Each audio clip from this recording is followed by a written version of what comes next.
Hello, dear listeners and YouTube viewers. Hi for all people that are learning more information about data.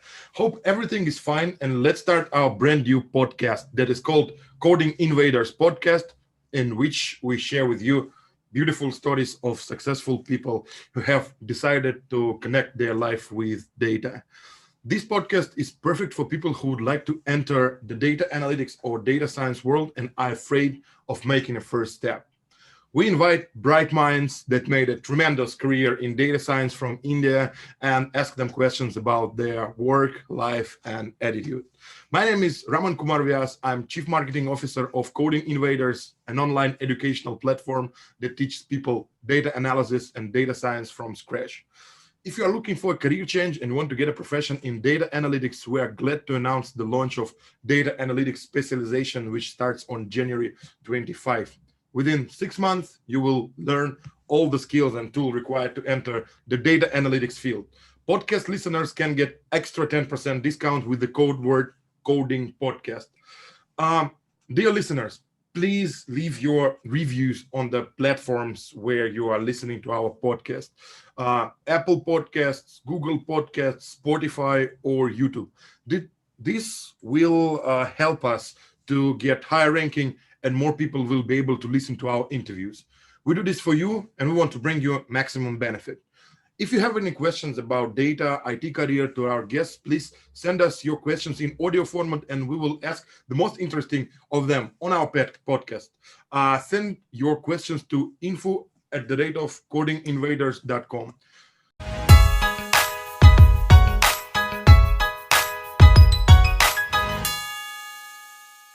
So now, let me introduce you guys to Srikanth Gopalakrishnan, who works as senior data scientist at Ongil and has 5 years of data science experience. Srikanth has helped us very much with our educational webinar, where he has shown how to make a recommendation model. Dear Srikanth, happy to see you again. How you are doing? Would you be so kind to say a few words about yourself to our listeners before we start the interview? Definitely. Thank you, Roman. Thanks for having me here. It's my pleasure to be back again. So, hi viewers.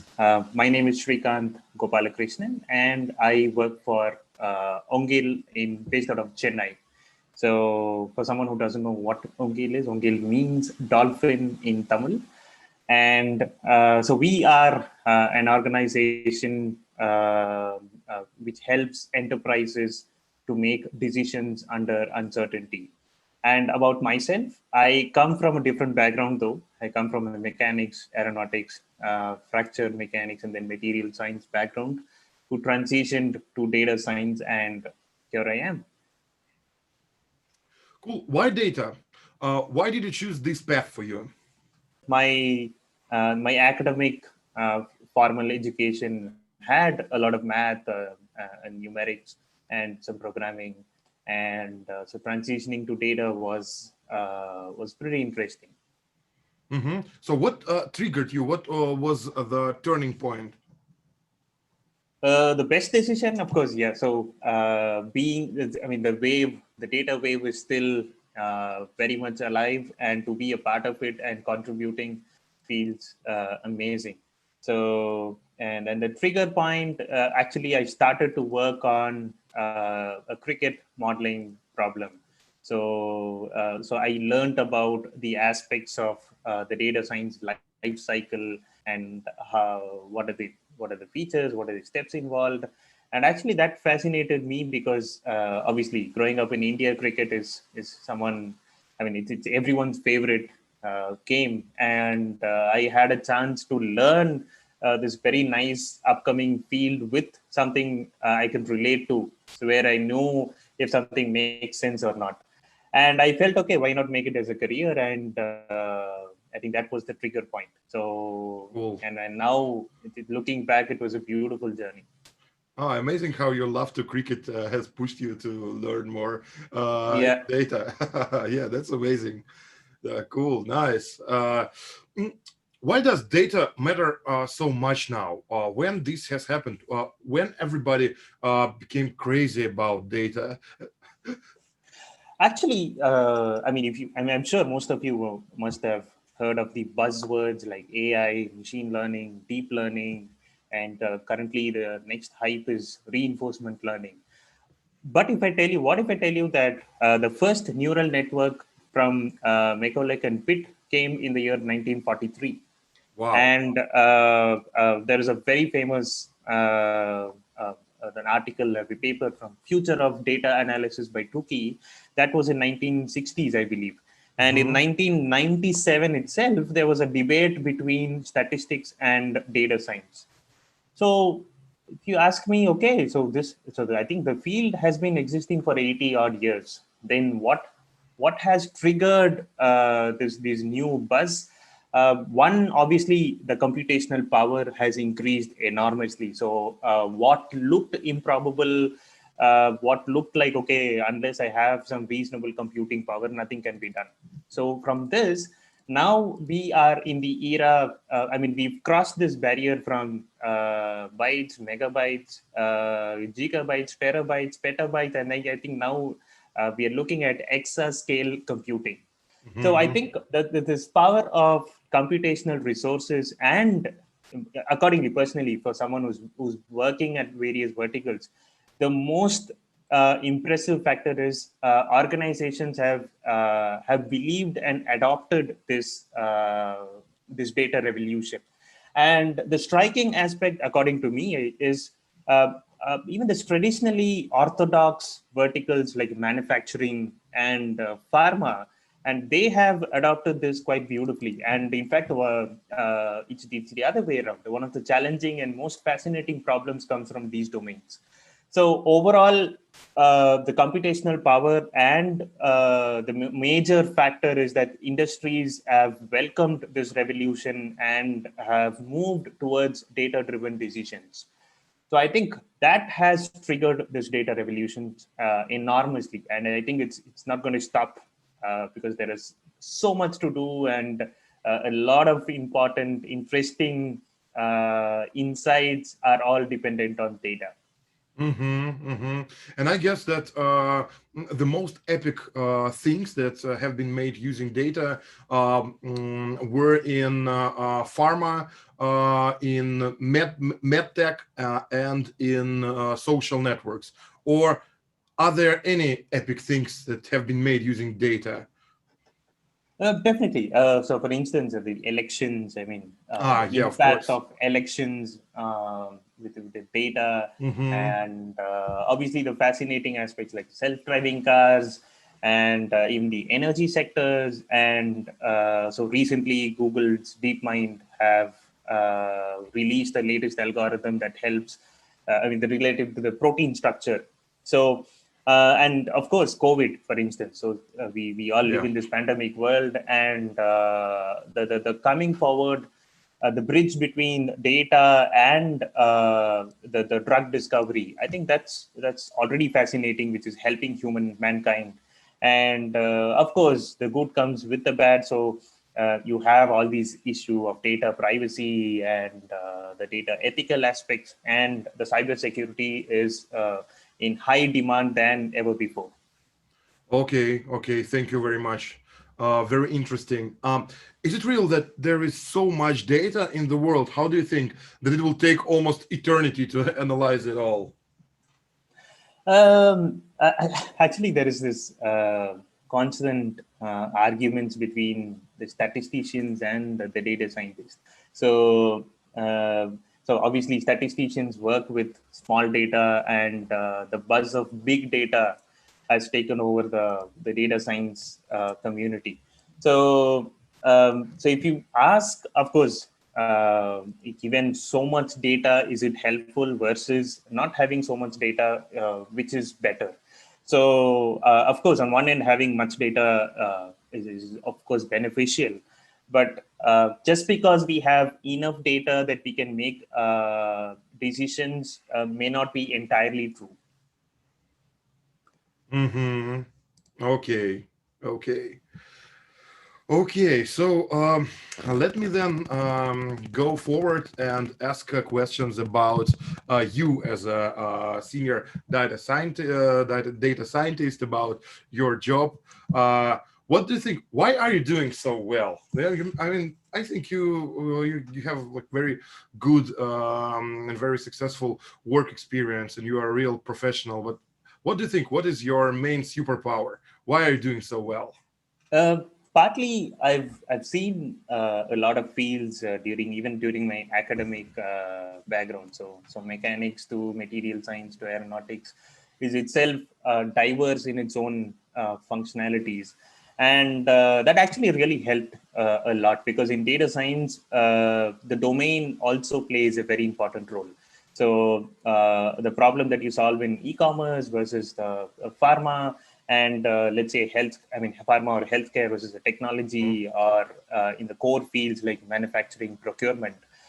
So there are a lot of diverse aspect in each of these verticals, but the beauty is what works in, I mean, you can take something that worked in an e-commerce setting to solve a similar problem in a pharma setting. Huh? So I think that makes, so I mean, I can appreciate so the level of the domain that is involved, as well as take one aspect, what I solved in one aspect of a domain, I can take the same methodology or working to another domain.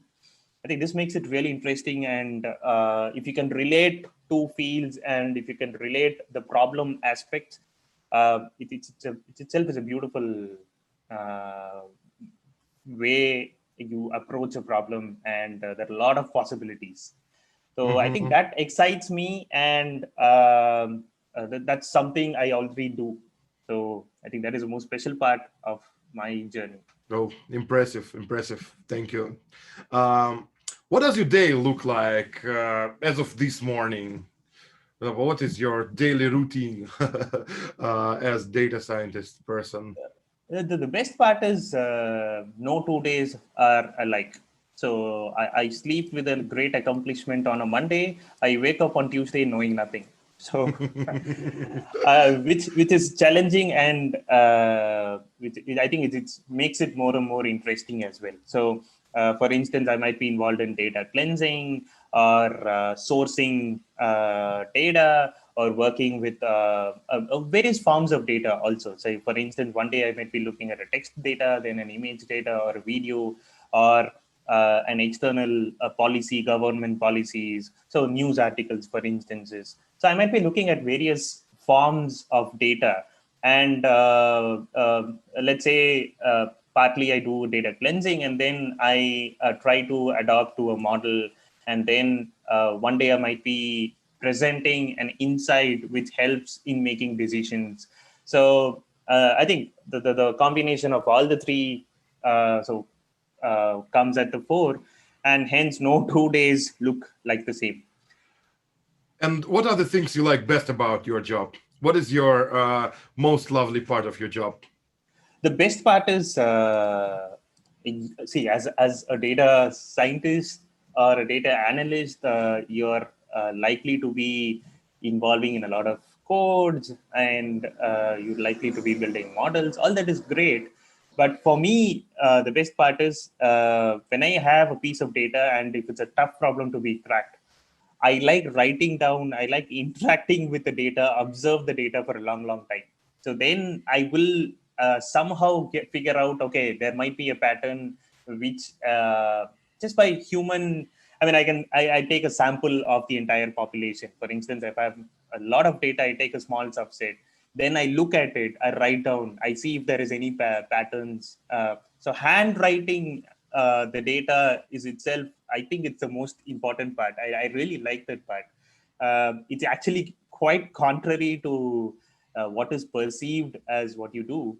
But in my opinion, this is very, very important. The relationship between Srikanth and the data is very important. So Mhm. that helps me in the subsequent stages of cleaning the data, for example, or even modeling the data, and then finally presenting an insight of what works versus what doesn't work. So Could you please, would you be so kind to explain to our listeners who don't know what is cleaning the data? What does it look like? What is it? Cleaning the sure, data. yeah. So, for instance, let's take an example of Amazon, for example. So, let's say you're seeing a mobile phone and you're trying to analyze. Okay, you want to buy iPhone 12, and you're trying to see the price of iPhone 12 over a period of time. And let's say you have it in your local system of how has it sold. So across Amazon, Flipkart, or any other e-commerce vendor. So obviously the data doesn't look in the most convenient form because you'll have a currency attached to it, or you'll have some special characters, or you'll have some unwanted text itself. And so this itself, I mean, so you'll have to make sure you eliminate. And if it's a number that you're looking for, it should be a number. It should not be a string. And vice versa. If it's a string that you're looking for, it should not have any emojis or special characters. So deciding what to clean itself. So there is a lot of writing down, and then having removing all these unwanted aspects is very nascent stage of cleaning. And what are the things you don't like in your job? Yeah. So, for instance, sometimes you do something and then it may not work. You'll have to go back again and do the same thing again. It's slightly different with a different mindset. So sometimes when you're too deep into it and you figured out that, okay, you've gone wrong, you'll have to come out of it and then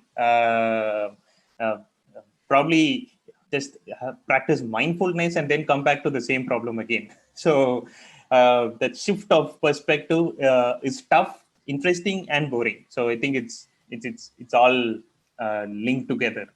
So there'll be a stage when it's beautiful. I mean, it's so interesting, and then there'll be a stage which is challenging, but you still go for it. You have the perseverance. There'll be a stage where it's really boring and annoying because people started believing that, okay, Srikanth has cracked this problem. And then you yourself feel that, okay, I'm not yet there yet. So that part is slightly frustrating or boring. And then finally you come to a stage where everything combines and you solve the problem. The eureka moment arrives. I get it. Yeah, understand. Okay. How would you explain what you do to grandmother or to an old person? For example, when I'm trying to explain what is what is digital marketing to my grandmother, I usually take a paper magazine, find an advertising, and say to her that, okay, I do the same, but in the internet. How can you explain Interestingly, data science work? Interestingly, I have these conversations very frequently with my mother. Wow. Because she's completely disconnected. She's someone who doesn't use even a credit card, and she believes withdrawing cash and using the cash because she feels that I need to have the touch in order to operate so that I can feel what is going and what is at hand. So for someone like her, explaining a digital revolution, for instance, if I end up saying, don't do this payment by hand, just do WhatsApp or just do an Amazon Pay or Google Pay. So she doesn't accept that. So for her, if I'm going to explain in a very, very elegant manner, I'll have to tell her that, you see, companies take decisions in this manner. Probably it's not the best way because you have some proof of concept that it doesn't work this way. And immediately she comes up and asks, okay, don't they know this? Why is it that you have to tell them? That's actually a very tricky question. So let's say if it's one of the biggest organizations and that they are trying to solve something. I mean, when they solve a broader problem, the specific insight of a problem might be missing, and that is where a startup and smaller organizations come up and join hands with a bigger organization. So in order to tell this and convey this in a way that she understands is actually tricky. So in fact, I'm a passionate teacher as well. I love the Feynman's techniques. Like if you can explain a concept to a kid, probably you have learned it well and you're a master of that. So I split the the entire big picture into smaller granular parts. And when I explain, I think one, even I get a clear understanding, and two, she might be able to appreciate. And if she's not appreciating, that's a red signal for me that I've made a mess out of it. So yeah. So basically, data scientists help businesses to make right decisions. Absolutely. Yeah, that will help them to earn more or to save tons of money. Yeah, probably right is may or may not be the appropriate word. Optimal decisions possibly is the right word. Yeah. Okay. Cool. Nice. Thank you. Playing it safe here. But what do you think? Is it a stressful job? How do you deal with the stress if it appears in your work? At times, yes, because see, so people have started believing that this works. So, I mean, this entire data revolution, and because I've personally seen people who have not touched data at all, they feel that okay, this is magic. I'm sure you will get value out of this magic. So imagine the trust they have and the belief they have. So you as a practitioner is somehow responsible enough to make this belief stay alive. And partly it is, of course, it is true that this is a very, very nice revolution that we are part of it. But to be in that hype cycle and contribute and make organizations trust your decisions as well. So I think that is the stressful part. Okay, but it is rewarded. It's rewarded, definitely. Yeah, That's cool. Definitely. So not literally that you get exhausted, and it's stressful, not in a literal manner, but yeah, I mean, when you're too much involved in the process, it can be demanding at times. Okay, I got it. So you work with different types of businesses. What are the most common cases of business required in data science or data analytics? You mean the business requirements? No. I mean, in which cases a business usually hire data science manager or data analyst? What they would like to know about their business. So, what is like the most common case when you as an entrepreneur or when you as a product manager decided to hire a data science team? Oh, definitely. So, for instance, I mean, the philosophy of Ongil as a startup is to help enterprises make data-driven decisions under uncertainty, and that too specifically with limited data.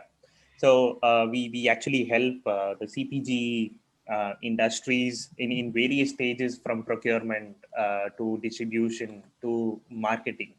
So at each stage, the challenges for the client side or for the organizations who are looking for data-driven solutions, what can we do to enhance their value proposition? I mean, to enhance what are they currently doing, and what is it that they need to adopt in order to have a successful business going on.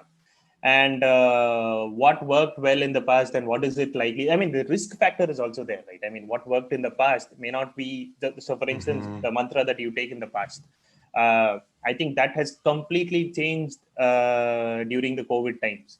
So let's say you had 20 years of data about your organizations and your methodologies and your metrics and your KPIs. Everything has gone for a toss in a matter of 9 months. So literally, if I can put it in this way, your 20 years of data is not worth anymore, which means you literally don't have data, or you have extremely small data. And now you have to look in your future for, let's say, for your probably your demand planning, or to strategize your goals and for the functionality of your organizations itself. Now that is a big picture, right? I mean, your internal data is no longer helping you. The scenario has completely changed, and yet you need to keep moving forward, and you need this revolution helping you. And now, in fact, if I can pose it this way, that we've moved from big data to small data. Of course, big data is useful, but small data is also extremely important because you'll have to make a decision. I think that is where a data scientist or a data team is extremely important. I think irrespective of the industry, it has become part of their work culture itself. Okay, great, thank you. And now, what was the most interesting case or task you had from your client? Yeah, so precisely this. For instance, they want to plan for something, and the biggest problem is they don't have the internal data, and they don't have access to, or they are not sure of what is required in order to make a strategic or an organizational decision or an operational decision in the next quarter or in the next few years, in the next coming years. So this could be in the form of a product innovation, or this could be from a marketing perspective, because the marketing spends has completely changed pre-COVID, post-COVID. So I think we are completely in two eras now. So all your spends and your planning has completely changed, and so you cannot rely on your internal data. So that's where so we come into the picture, where we use demographic data, other forms of data like banking data, external data sources, and then we combine in our proprietary tool in order to make an optimal decisions for organizations. So I mean, I'm still mentioning it in a very high level, but if you drill down to the specifics, I mean, there is a lot of possibilities and how you use it and what goes into it, the algorithmic aspects. So I think this is itself a very common problem that, and the best part is this is across verticals. So organizations do want an answer away from their internal existing database. Okay. Well, a few more questions about your work. How do you think? How does your career have to work out for you to be satisfied? What is your career goals? Career goals, to be so currently I work as a hands-on data science guy who serves as a bridge between or who translates a business problem to a data science problem and then giving insights about the same.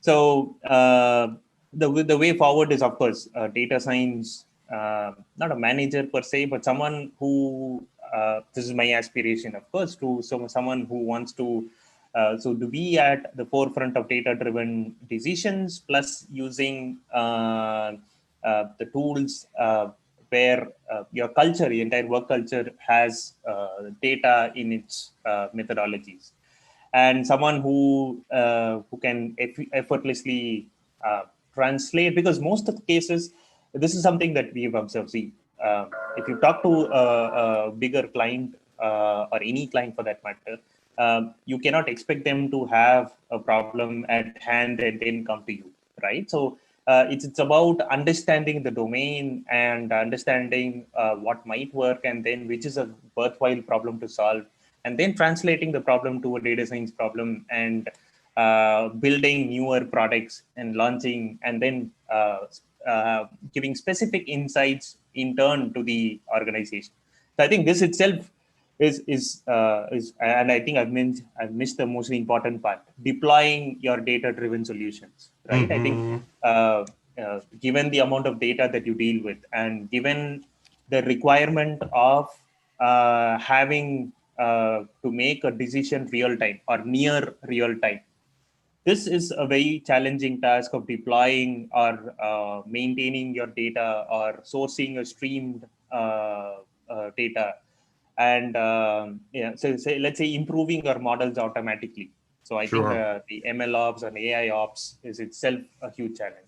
So I think I aspire to be someone who's at the forefront of both the management plus the data life cycle. Okay. I wish you all the best on this very complicated path. Thanks. Cool. Let's go to questions about how to learn and how to find a job in the data analytics and data science world. In Coding Invaders, we believe that the data analysis is the first step for to enter the data science world. So you can learn data analytics profession. I mean, you can enter the course, finish it, then you need like to work a year or sort of that at data analytic, and then you can transition to data scientist. Yes. Then you can also learn a kind of Python, kind of you need to go deep into math, and after that you can become a data scientist. Am I right? Partly yes. Partly may not be the case. Of course, there's no hard and fast rule here because, as I say, the future is.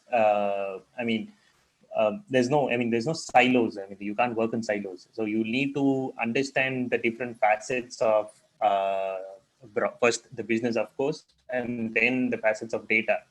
So I think somebody needs to be in. So let's say if I'm a data scientist, I need to look at my left and my right. Onto my left is a data analyst. Onto my right probably is the visualization and insight generation. And business adaptation. And then similarly, probably it's not a left and right, it's a circular form where a data analyst is also someone who should look at the business and then understands a little bit of data science, what goes in as a model. And let's say if a data analyst understands what goes into a model, probably he can store or clean or prepare the data in a way that was very much helpful for the data scientist. So I think it goes hand in hand.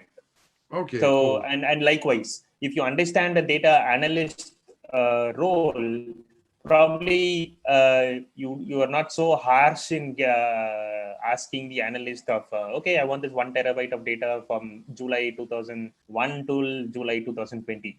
So probably you will be more literate enough in asking in a way that that is easier for him and it's easier for you to process. So yeah. So it is very helpful actually for data scientists to have a data analysis background. Correct. Yeah. Cool. Definitely. So how much do they earn? What is an average salary? We are not looking for some statistics data just from your side. How much does a fresher analyst earn?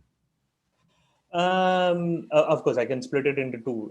One for probably a product-based or a service-based company, and a bigger organization versus a startup. So, given these two splits, I think it's slightly differing. But on an average, it could be anywhere between say 6 and 7 lakhs per annum, depending on the role and the problem that you're solving, and what is it that you have as a skill as well. I think that also matters a lot. Okay, and what about experienced analysts? I mean, with 2 or 3 years of experience. See, honestly, the good part of this field is it's no longer like this conventional workflow where you are in band 1, band 2, band 3, and it takes eternally to go to band 20, assuming that band 20 is your maximum level. So contrary to that, it's about how well you understand this entire field and how well you can contribute and how confident are you in upskilling yourself, as well as understand the different other aspects like business. So once you are adept at this, I think in a matter of time, it's just a matter of time that you can really upscale your career in an exponential manner rather than a linear fashion. So I would say from a starter, so it could be a 2 to 3 year experienced analyst or a 6 to 7 year experienced analyst. the salary gap could be very small or very large. So I think it all depends on the perspective as well. So the good part is if you start at 6 to 7, for example, you can go to 20 or 22 in relatively quicker manner. That doesn't, of course, it doesn't put down the other fields, but this is relatively possible because once you understand the know-hows of this field, it's very likely to be, very likely to have a bigger salary range in no time, and you can keep progressing. And I think India has come across a long way, because you also have, at the end of the day, unless someone supports and gives a nod for this entire data revolution, nothing's going to happen. So I think everybody is coming forward, like the organizations, the government policies, and the support that you get for this. So the entire ecosystem is supportive and conducive for you to progress in this field. So I think that is the most encouraging part, that if somebody is looking forward to taking this as a career, the signals are all green.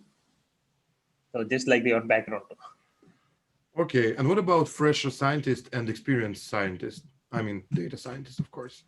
You mean the salary? Yeah, the salary. Yeah, the salary per annum. So again, fresher, it can range from. It's not like an analyst draws a lesser salary and the data scientist draws a higher salary.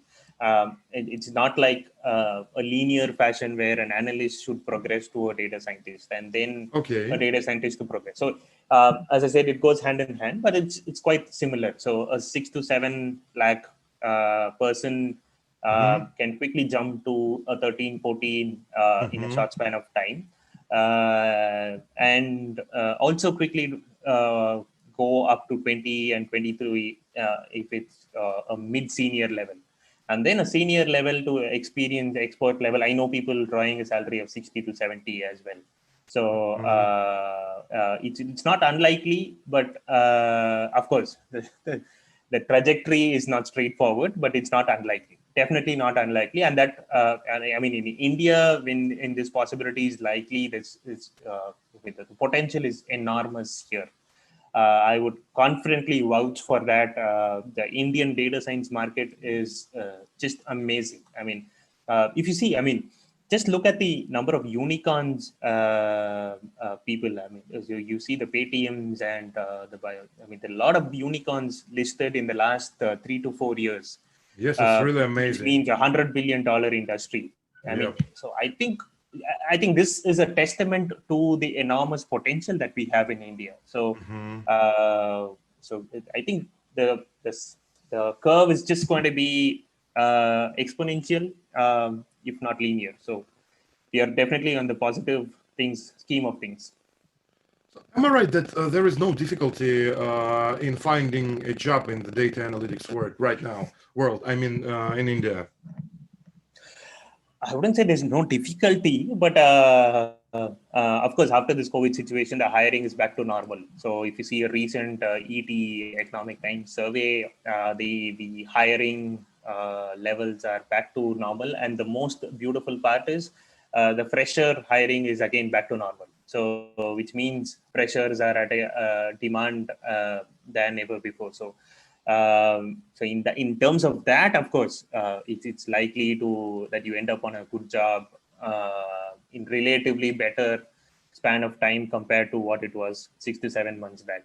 But definitely the possibilities are enormous, right? Because as I keep saying, every vertical has embraced this. So it's not like you need to work. Again, there are two ways. I mean, you can work for a core data science company per se, or you can work for an organization that has a data strategy. So all the big healthcares and the big four management consultants themselves, and the data science organizations themselves. And you take any industry, even manufacturing, so they all have this data cell.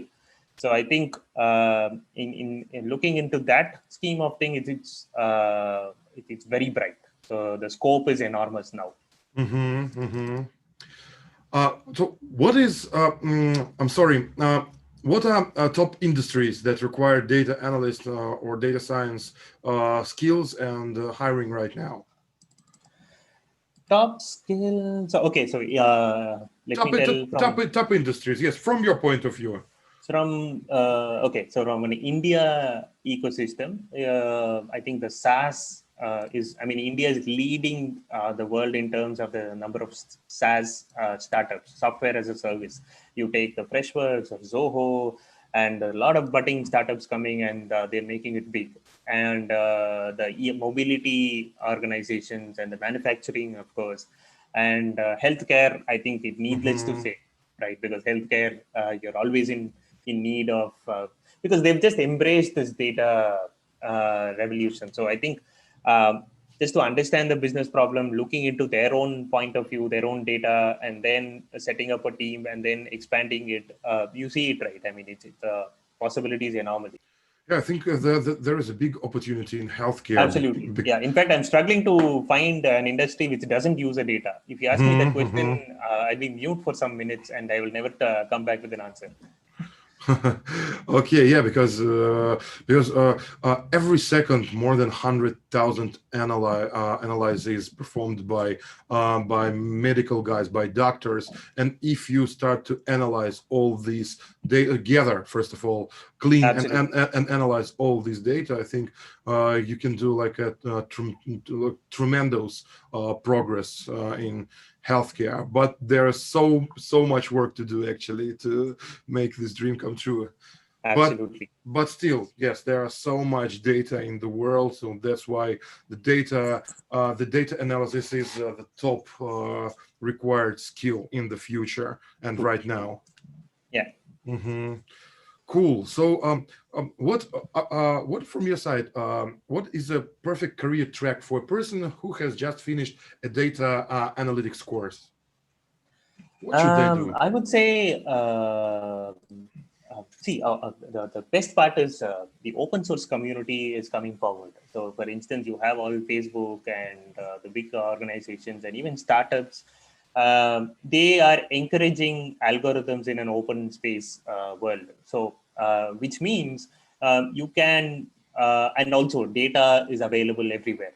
So, it's just up to us to use the right amount of data and then the right algorithm to put to use. So I think so. GitHub is obviously a classical example of to showcase your portfolios.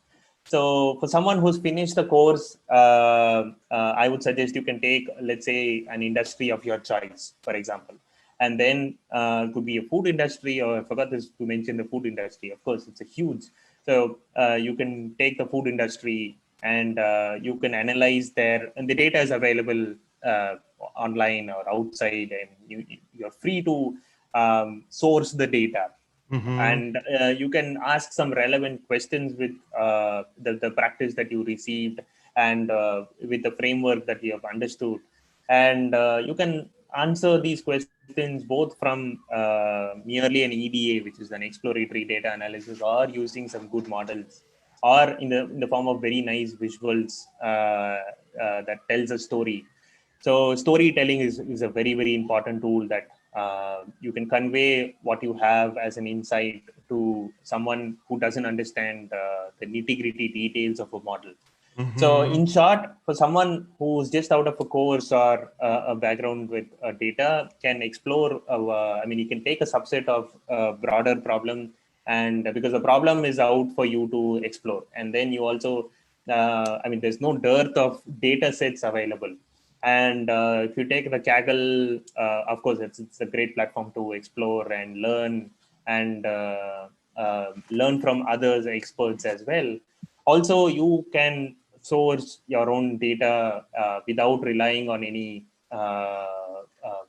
You don't have to pay anything to even get or understand data. So I think that is the possibility.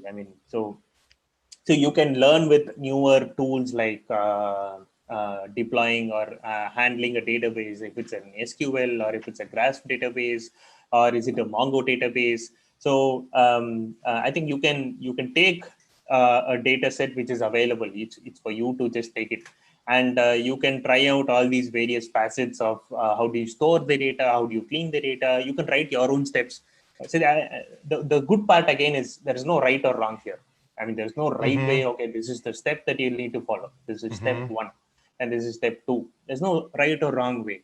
So I think so that gives you a cushion of using your imagination, creativity, and your own interpretation to put to use. I think that's beautiful. I mean, isn't that very nice that let's say I've been approaching a problem and somebody else who's a fresher, he comes to me and approaches in a totally different way. He gives a new perspective. And this is possible, and this has happened. This is possible, and I think that's the beauty. So, what stops you from hiring that person, right? So, Amazing. that's the potential. Okay. And one small note for our unexperienced in data listeners. You mentioned Kaggle. Kaggle is actually the like social network for data scientists and data analytics. It's a platform where you can compete with each other, where you can ask an advice, where you can test your skills, where you can, I think, even find a girlfriend right now because it's so huge. Yeah, and it's very cool. It is very cool, and it's very useful tool for data scientists and data analytics because there are so many data sets that you can just take from it and try to build a model based on it. So it's the biggest practical oriented, like I don't know how to say it, practical oriented tool that will help you to improve your skills rapidly just after you finished your courses. Exactly, because the very nice part of Kaggle is you have all types of data, and also you have big data, and you also have very little amount of data, and it's a messy data as well. So you can you can find data sets in both sides of the spectrum. So what will you do when you have a huge data set at hand versus what will you do when you have a very small data set at hand and still be able to bring some fresh perspectives and insights. And you can also add your own data to the existing data. So I think the possibilities are amazing. So, for instance, personally, when I was because I'm a huge fan of numbers, statistics from cricket. So I like analyzing, for example, the best cricketer, the best bowler, the best batsman, who did well in this particular tour. So I mean, Cricinfo is my favorite website. I mean, at any point, Cricinfo will be in one of the tabs in my laptop. So where I go to the Stats Guru, and there's something called Stats Guru where you can source data and you can analyze specific career trajectory of a person, and then where has he failed and where has he clicked. In fact, you can, to be very honest, you can even give an advice to the best cricketer on where is he going wrong. Just by you sitting at one place and analyzing his career graphs and dismissals. For example, the commentary is also present. So let's say currently India's best batsman Virat Kohli. So at every innings, at every tour, and at every stage of his cricket innings, for example, if he plays in the beginning or in the middle overs or in the end overs, or if it's a test match, what kind of deliveries are troubling him, what kind of deliveries he's going to be at ease, and which is the best line and length to bowl, and which bowlers have trouble. So all these questions you can merely ask and answer from Cricinfo itself, and I think you will learn a lot from this. So you don't have to pay anything, and all you need is just curiosity and a laptop in front of you. That's it. Yeah, there was a movie. There was a movie from the Moneyball? US. I forgot actually the name. Yeah, the Moneyball. About the trainer who yes, about the baseball who used data to exactly. Yeah. Okay. So Moneyball. Moneyball. Yeah. Amazing. Yeah. So yeah, and analytics in sports, I think. So I'm very fascinated by that. So luckily, when my CEO, I mean Ajit, and his professor, I mean, they are all cricket fanatics, so it's great to at times chat about cricket and analyze this game and what went right, what went wrong, and in fact you learn a lot. I mean, trust me, as I've always been saying, the best part about this job is you can learn from something totally unrelated from cricket, and you can apply a specific set or an algorithm or the way you approach a problem in your current domain. So I think that is great. It's really amazing. There is a really block for people who, for example, spends like 20 years of being like drivers or being or doing some offline job, because there are so many people that would like to start their to start their new life, entering different digital professions. And I think that they should remove these blocks, because data analytics, it can be, it's not like a surgery, yes, when you need to learn like 6 years to become an intern. Yeah, data Exactly. analytics, yes. Yeah. Yes, data analytics is like the it's like the number of instructions, tools, and a bit of mathematics that can be learned even from the 16-year-old guy or by a 60 years old man. And we have such cases. We have such cases, and please do not be afraid to Absolutely. Yeah. to learn. Only passion to learn is actually required to Exactly. become the good data analytic guy. Cool. Were there any funny stories or weird stories during your work, or during some, or any weird stories connecting to data? Um, yeah, I mean, even the numbers that a model throws up, right? I mean, for example, imagine a model saying this person will die at the age of 256. So, Mm-hmm. I mean, it may not, I mean, this has happened in a lot of Uh-huh. domain oriented scenarios where the model throws up something like I mean, some absurd number. And Mm-hmm. then, I mean, all you have to do is just scratch your head, and you can't even tell this as an insight to your boss. So, I mean, I've seen it a lot of since where, for example, if I'm predicting something, the price of a commodity, for example, it will say that it's going to go absolutely down next year. So, and in negative. So I think this is an alarming situation where at the end of the day, I mean, you can't practically take this decision at all. And for instance, is temperature and I mean, physically measurable quantities can throw up some funny insights like, okay, you need to monitor this person at a temperature of 150 degrees Celsius. He'll Mm-hmm. die. That's it. So, Mm-hmm. so the stuff like that is, I mean, it happens a lot. It really throws up some weird answers. And for example, if you miss to clean some aspects, right? Yeah, for example, I've seen this a lot. Let's say you're trying to analyze the market leader, right? And Mm-hmm. I'll give you an analogy. So, for instance, Virat Kohli is the best cricketer in India or even the world at this moment. But let's say your model is saying Ishant Sharma is going to be the number one cricketer, and in fact, he's a bowler.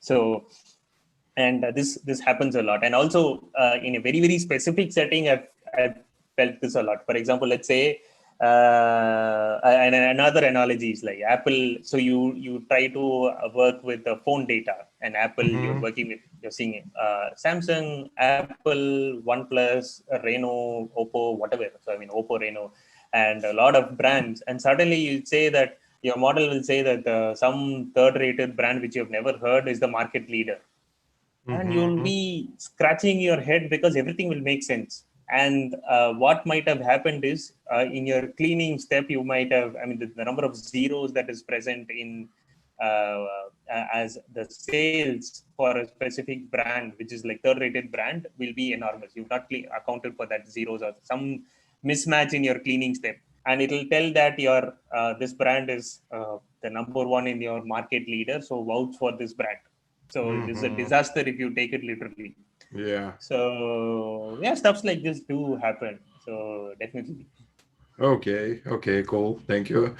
Um, How you stay on the cutting edge? Please tell us. What is your like educational routine, or what blogs do you usually read, and how Oh, to? definitely. Yeah. So it's interesting and tiring at times too. So there are a lot of open source tools. Like I do, I like papers with code where you can follow the latest trends in a specific topic, Mm-hmm. and there'll be a lot of modules that are released every day. So for instance, let's say between. So for instance, I like. I follow TensorFlow, Google's TensorFlow Mm-hmm. news, and PyTorch from Facebook, and Uh-huh. every time, every then and now, there'll be some new modifications, and blogs help a lot, podcasts help a lot, and um, I mean, there's an overload of information that is itself is like Twitter. I think it's helped me a lot. Twitter and LinkedIn, of course, it's because I try to skim through the news, and I follow some people who are very generous to post the open source stuffs and about new problem statements, new technologies, new modules, and new methodologies, and so just keeping track of them in a Twitter thread, understanding the Twitter thread. And if you want to be more technical, of course, you can follow the conferences. I like Data Meetup. There's a YouTube series, and then the New Rips conference, the ICLR Mm-hmm. conferences, the NumPy, SciPy conferences, Oh. and what's new in geo side of things. So I like to keep track of both the tech side as well as the visualization side as well as the business side. So I think when you combine these, your idea generation improves slightly. Mm-hmm. Okay. Thank you. Nice. What are your top three favorite books that you can advise to our listeners? Maybe From data, I like not also just from data, but in maybe general. you Okay. have, yeah, yeah, in general. Oh, I like Thinking Fast and Slow. It's a very interesting book from Daniel Daniel. Kahneman. Yeah, it's Wow. a Yeah. So that's my favorite book actually. so I want to read it very slow, and it's an amazing book. And Sapiens is something that I really Uh love. huh. Noah Harari, Uh huh. and from a data perspective, of course, the Book of Why from Julia Pearl. I mean, that's a great book about the models, the relationship, causality, what causes what. So it will give you a new perspective. And in fact, there's Tukey's book itself on the data visualization and the data EDA. Yeah, I think there's a book, EDA. I think it was released in 1960s. So Mm-hmm. it's a great read actually, because in that time, the person having such clarity of thought, and how do you visualize, and without any tool per se. I mean, that's it's a wonderful read. And tech books, of course, I like the pattern PRML is an amazing book. It's a pattern recognition and machine learning. Christoph Bischoff, Uh huh. and some practical books also. So the deep learning books is interesting. I really like Mm-hmm. deep learning book by Bengio et al. And for Jake Vanderplas, and I follow some people as well. I mean, they are practitioners who have devoted a lot of time into releasing books on data visualization, data analysis in Python, some cool pandas tricks. So yeah, so I think Cool. I mean, a Cool. lot of interesting stuff. Yeah, what is not perceivable in 5 days will be really perceivable in 6 months, and that will make a huge difference. That's great. That's great. Dear listeners, our data enthusiasts, if you are going to change your life and make a first step, join us on our course. We teach data analytics from scratch. No coding and no math skills are required. No age and education restrictions. Only your passion to learn, just like Srikan just said. Use Coding Podcast promo code to receive an additional discount. See you on course, and please share your feedback. Send us an email to info at the rate of codinginvaders.com. See your question. Send us your questions in audio format, and we will ask the most interesting of them on our podcast. And share your feedback and leave your reviews on Apple Podcasts, Google Podcasts, Spotify, or YouTube. This will help us to get higher ranking, and more people will be able to listen to our interviews. And Srikan, thank you so much for your time and for your passion and for your wisdom that you share with our listeners. We wish you all the best, less stress, more successful models that will help you and your customers to make great decisions in their businesses. And please take care. We would be happy to invite you to our next webinars and so on. Thank you. Bye. Bye bye. Thank you.